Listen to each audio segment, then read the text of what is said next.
I've been trying for a while now to figure out the best way to do an intro into this video, and honestly, I am so ragingly pissed off about it, I can't think of anything. So I'm gonna take a shot, and we're gonna get started.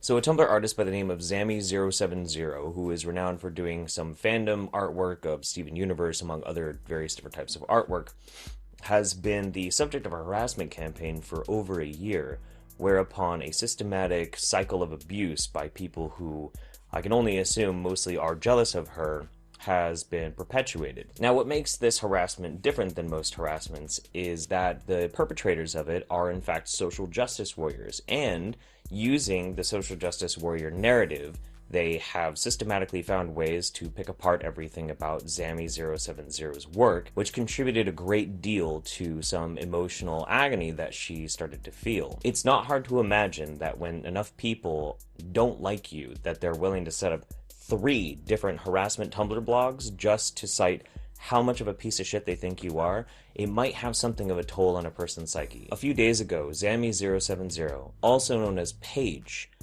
attempted to commit suicide. The details of how she tried to do this are not currently known. There's a timeline that we can see where she posted on Twitter that she was going to sleep forever, and then a few days later she posted a video of herself, obviously in severe amounts of distress, but saying that she was alive and she was trying to get the help that she needed. Now we're going to go through this and we're going to find these egregious offenses that people believe warranted her constant harassment and abuse, and we'll see if they have any merit. Not to say that there's any merit whatsoever in bullying somebody to suicide, but more that I would like to examine it to showcase exactly how dysfunctional this thinking actually is, and how devastatingly damaging the narrative of social justice can be, especially to a young person.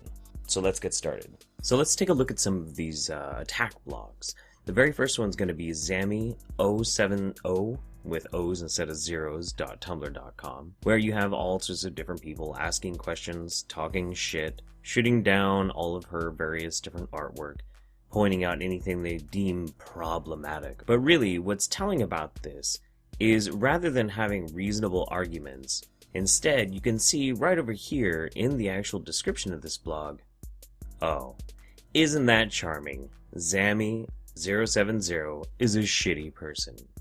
That's lovely. That's great. Next we have Zamii070receipts.tumblr.com. And once this young girl tried to hurt herself, they deleted this Tumblr. But thankfully the internet never forgets. And because of the Wayback Machine, we have all the details that they were posting, at least from a certain point. A lot of these pages are unfortunately no longer available, like some of the extra links, and it only goes back so far.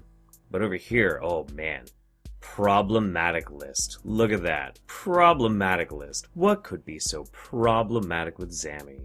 Let's take a look. Racism and stereotyping. Native American Fluttershy, stereotyping Native Americans, yellow-faced, drawing an Indian character purposely with a smaller nose twice, on and on and on.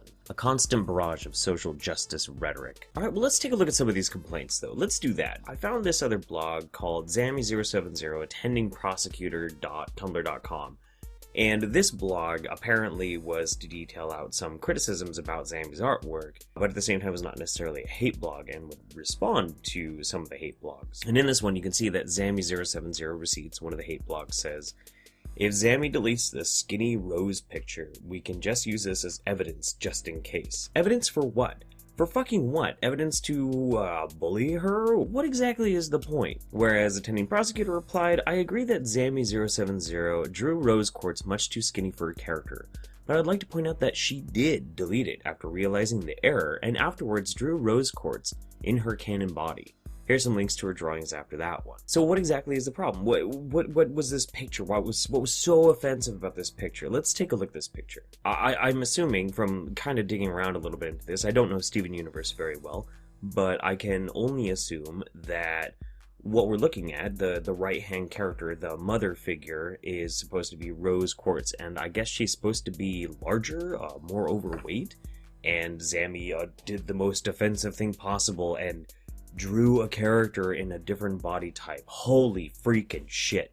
God damn it, everybody, hit the goddamn brakes. It's time to fucking bully the shit out of this girl because she drew a character in a way that we find offensive to our own body types or self-esteem. Seriously. You fucking children. The idea that you could be so pissed off at somebody because their artistic interpretation they decided to draw it a different way? Are you fucking mental? Or hey, you know what? Let's take a look at some of what people think are racist or problematic about racial stereotyping in her artwork, okay? Let's just do that. So here we have a figure, I don't know which character this is, I guess it's someone from Steven Universe or something else, and she's drawn an Asian character. Okay, that's fine, alright, Asian character, sounds good. But apparently this is highly problematic because this Asian character has yellow skin. I see, and this is problematic because of some sort of stereotyping. I see, okay, alright.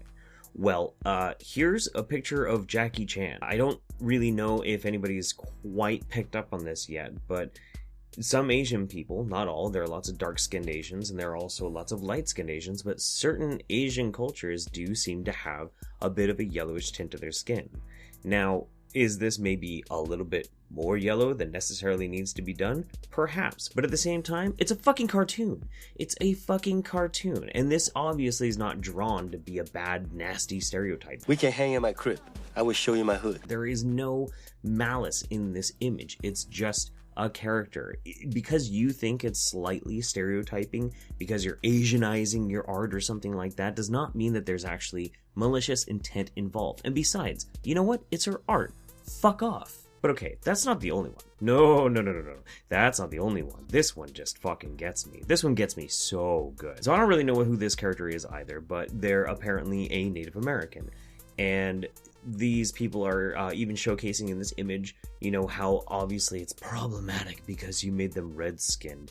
And I can see where some people might kind of get a little bit offended by this, because if you watch like the old Peter Pan cartoon, it's pretty fucking racist. It's really goddamn racist.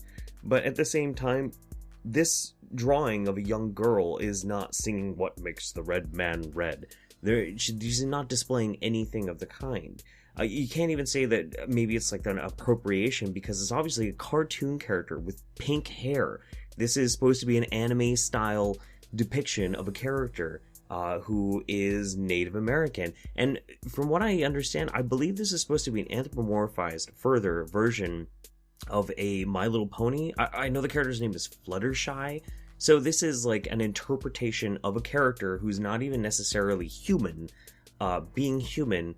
And this is problematic. It's problematic because you're appropriating culture. How you can appropriate culture with your art in a cartoon, I will not be... I can't understand. I don't understand it. I can't wrap my fucking head around it. It makes no sense to me at all. But people really did have a huge problem with this. They started throwing Zamii under the bus and being mean to her and malicious. And so she tried to actually explain. She wrote, I thought, like, Fluttershy likes animals and nature, and natives are very spiritual and one with nature. Okay, makes sense.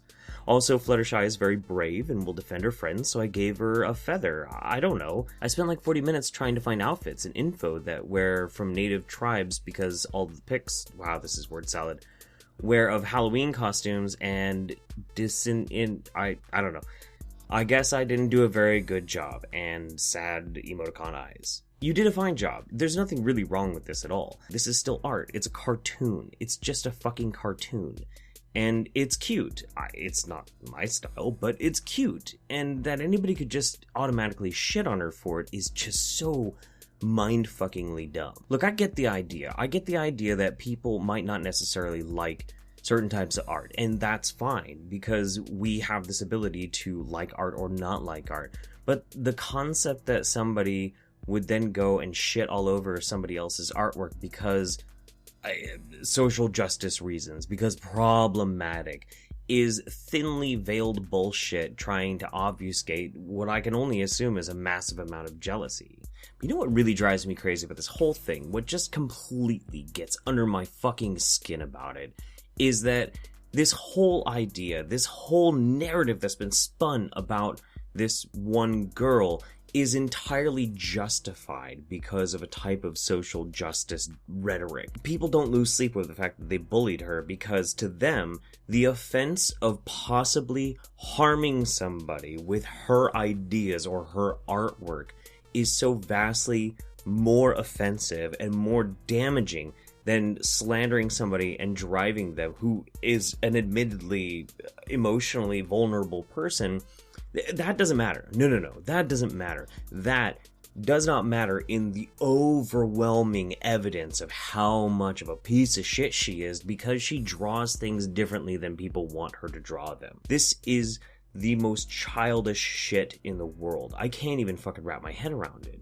I mean, I've been looking at this girl's blog for a couple of days now, and, you know, I can't say whether or not I would actually even like this person or get along with them necessarily if we were to meet in person. She seems like a nice enough young lady, but at the same time, she's just like anybody else. She has her own perspectives, her own takes, her own sense of art, and that because that could be so offensive to you that you're actually going to bully her into attempting suicide is really fucked up. But really, this is really what it comes down to. This is how fucking nasty people could get because of the stupidest conceptions of offense.